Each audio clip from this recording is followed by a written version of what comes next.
Welcome to Not Milk Never Milk. Subscribe if you're lactose intolerant. In this video, I will explain how to make whipped cream in a mixer. First, ensure your mixing bowl and whisk attachment are thoroughly chilled. This helps the cream whip up faster and hold its shape better. Pour 1 cup of very cold heavy cream, with at least 36% milk fat, into the chilled bowl.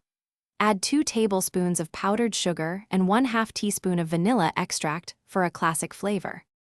Start your stand mixer on a low speed to gently combine the ingredients and avoid any splattering. After about 30 seconds, gradually increase the speed to medium-high. You'll notice the cream beginning to thicken and form soft peaks. Continue mixing, keeping a close eye on the consistency. The goal is to reach stiff peaks, where the cream holds its shape firmly but is still smooth. Once your whipped cream forms stiff peaks, meaning it holds its shape when you lift the whisk, stop the mixer immediately.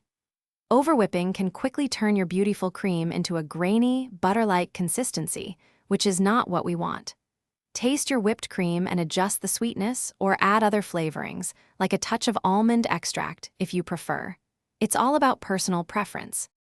For the best experience, serve your freshly made whipped cream immediately. If you have any leftovers, store them in an airtight container in the refrigerator for up to 2 days. The texture might soften slightly over time, but it will still be delicious. Remember to check the description below for a link to Little Tree's black ice and other great deals. Enjoy your homemade whipped cream on desserts, fruits, or coffee. Thanks for watching. If this was helpful, leave a like and consider subscribing. See you next time.